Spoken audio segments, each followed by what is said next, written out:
তাইওয়ানের সামরিক বাহিনী প্রায় ২৫ বছর পর আবারও তাদের সামরিক একাডেমির স্নাতকদের জন্য কমিউনিস্ট বিরোধী দেশপ্রেমমূলক প্রশিক্ষণ ক্লাস চালু করেছে।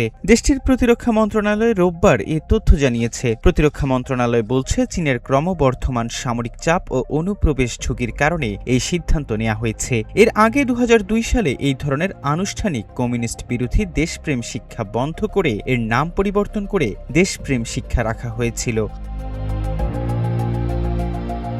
বার্তা সংস্থা রয়টার্সের এক প্রতিবেদনে বলা হয়, তাইপের প্রতিরক্ষা মন্ত্রণালয় জানায়, সামরিক একাডেমির স্নাতকদের জাতীয় নিরাপত্তা ঝুঁকি সম্পর্কে স্পষ্ট ধারণা দিতে এবং তাদের দায়িত্ববোধ জোরদার করতে এই প্রশিক্ষণ পুনরায় চালু করা হয়েছে। এতে বলা হয়, সেনা সদস্যদের বুঝতে হবে জাতীয় নিরাপত্তার হুমকি কী এবং তাইওয়ানের সামরিক অভিযানের উদ্দেশ্য কী।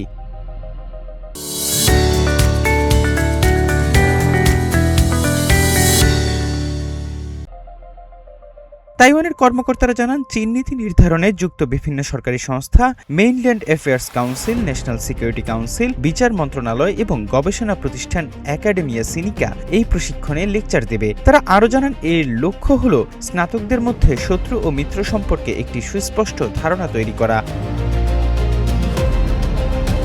তাইওয়ানের জাতীয় নিরাপত্তা কাউন্সিলের মহাসচিব জোসেফ উ বলেছেন, শুক্রবার পর্যন্ত তাইওয়ান চীনের ১১০টিরও বেশি সামরিক ও কোস্টগার্ড জাহাজকে ফার্স্ট আইল্যান্ড চেইন জুড়ে চলাচল করতে পর্যবেক্ষণ করেছে। তিনি সামাজিক যোগাযোগ মাধ্যম এক্সে জানান, ফার্স্ট আইল্যান্ড চেইন জুড়ে চীনের এই বৃহৎ নৌ সামরিক মোতায়েন তাদের সম্প্রসারণবাদী নীতির স্পষ্ট ইঙ্গিত। এর আগে শনিবার চীনের কোস্টগার্ড তাইওয়ানের পূর্ব উপকূলে নতুন একটি টহল অভিযান চালায়। তাইওয়ান সরকার বলছে, ওই জলসীমায় বেইজিং এর কোনো ইখতিয়ার নেই এবং তারা চীনের সার্বভৌমত্বের দাবি প্রত্যাখ্যান করেছে।